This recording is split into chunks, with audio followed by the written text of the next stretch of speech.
You know, all eyes are on the tanks and trenches of Ukraine. But what if I told you a different kind of war is being fought all around us? A conflict waged in the shadows, on a truly global scale. So today, we're going to pull back that curtain on Russia's global shadow war. Turn on the news, open any website, and it's all about Ukraine. And for good reason. That conflict has totally captured the world's attention, and it's reshaping politics and alliances as we speak. But is that the whole story? What if, by focusing so intensely on that one conflict, as critical as it is, we're actually missing the bigger picture?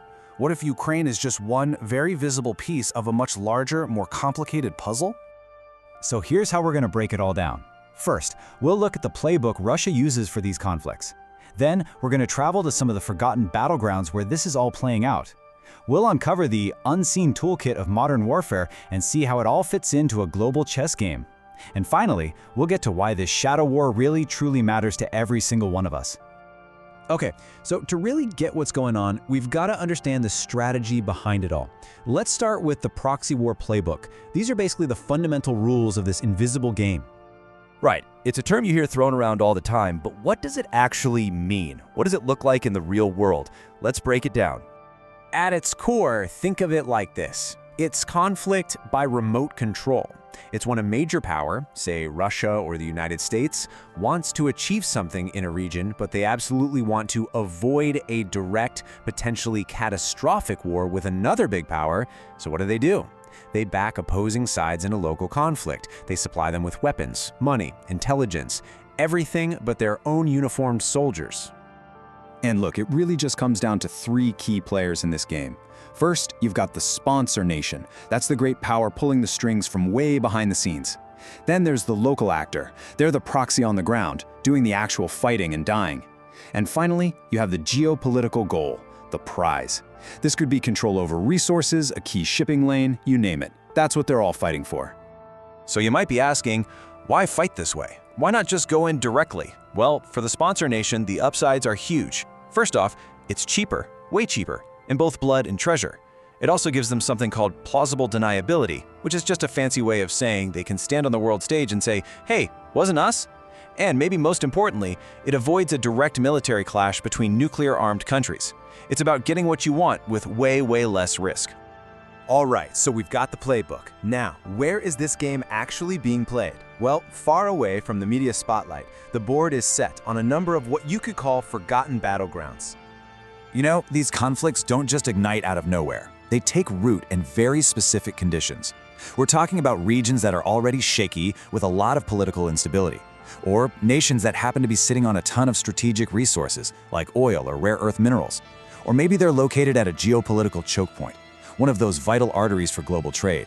And very often, you see Russia stepping in where Western influence is fading, filling a power vacuum that perfectly serves its own goals.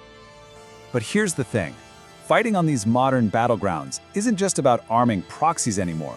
The modern shadow war is fought with a much more subtle and honestly, a much more sophisticated set of tools. Let's take a look at Russia's unseen toolkit. It goes way beyond tanks and troops.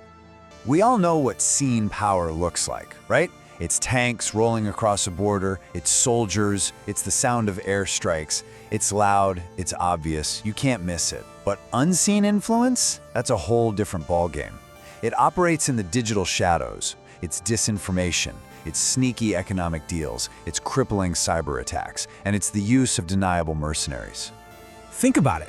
A well-run disinformation campaign on social media can totally warp public opinion and destabilize a government from the inside out. Strategic economic deals, especially around things like energy or debt, can make a country completely dependent on you. Cyber attacks can shut down a nation's power grid or its financial system without a single shot ever being fired. And then there's the use of private military contractors, think of the Wagner Group, which allows you to have boots on the ground with that all-important plausible deniability. So when you start putting all these pieces together, the playbook, these forgotten battlegrounds, this unseen toolkit, the individual moves stop looking so random. It all starts to look like a cohesive grand strategy. It really is like a global chess game. Which brings us to the big one, right? The most important question of all.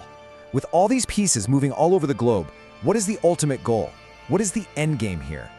Well, when you step back and look at the pattern, a few key goals become crystal clear. First and foremost, to challenge what Russia sees as a unipolar Western-dominated world.